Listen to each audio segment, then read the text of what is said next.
Mark, your editor at Bike Magazine. Welcome to the 2016 Bible of Bike Test. We're here in East Burke, Vermont at the Kingdom Trails, and we're in a billiards room in a giant mansion that we're staying in. And today we're talking about the Cannondale Habit Women's One. It's a new bike from Cannondale this year. It features 120 millimeters of travel. It's a trail bike, but it's a pretty kind of XC-oriented trail bike. This model comes spec'd with a mix of, it has a lefty fork on it. It has a mix of Dior, SLX, and XT components from Shimano. And yeah, what'd you guys think about it? Well, it definitely excelled at climbing. Yeah. I mean, I think that it was like a mountain goat. Just yeah. It was actually fun. I hate climbing, and it was actually fun-ish to climb. Funner, yeah.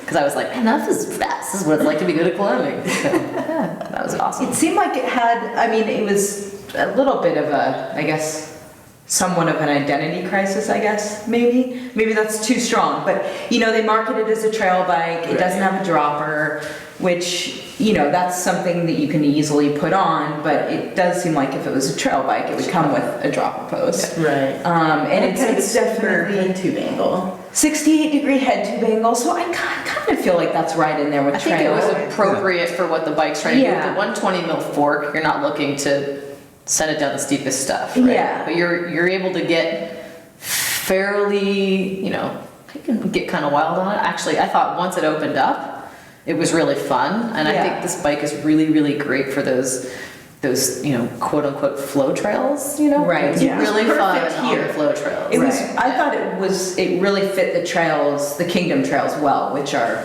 a lot of flow, Really buff. Really buff. There's some roots, but nothing super technical. And this bike, I felt like really fit these trails. Yeah. To me, not having a dropper post this day and age is like not having disc brakes on the bike. It's true, yeah. It's like you really do have to. Come on, man.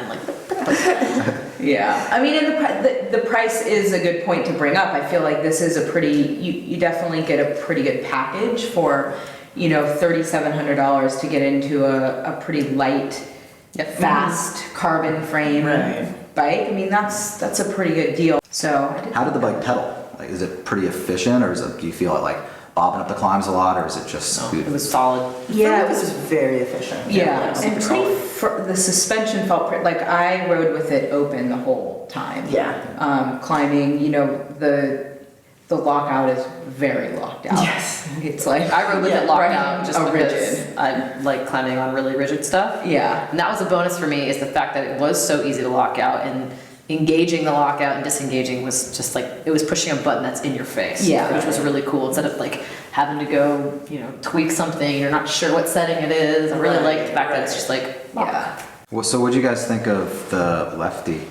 I give Cannondale credit for continuing to march to be their own drum as far as the lefty goes. Everybody else is kind of going that route.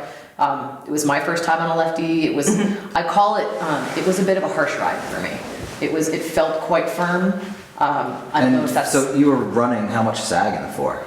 I was running about 30%, yeah. Okay, yeah, so you were where you should have been. Yeah. Well, what Cannondale says, not only is the lefty light, but it's the stiffest steering fork out there, I can see that. Based on all these tests, do you think you could feel that kind of like razor sharp handling? Being really light, I don't feel like I've felt the benefit from things being stiffer as much as, people who are 100 pounds more than me. Right. I don't feel like I really crank some flex into some things. And as far as the handling, it did feel sure-footed, especially on the really buff stuff.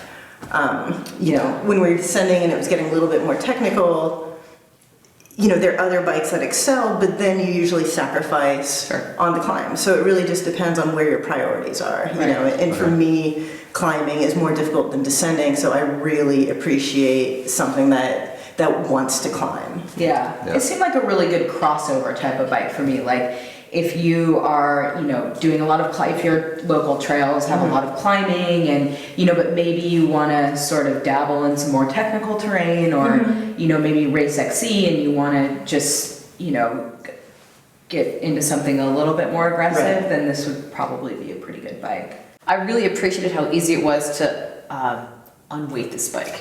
Like I'd be going and I'd see something, I was like, I don't want to ride on that. I just kind Right. of lift and like it just kind of Yeah. flew over little, Yeah. you know, like easy route sections. It was super easy to pop around. Right. Yeah, Well, and kinda- the chain stays are really short on this one, or they're shorter. 16.9, Yeah. which is. Right, which is yeah, the same thing I was it's feeling. Is it was short. really It's popping. super responsive and popping, Yeah. and I think that to me was really fun. Yes. Yeah. Yeah. Yeah. All right, that was the Cannondale Habit Women's One. For more bike tests, go to bikebag.com and check out the issue on newsstands now.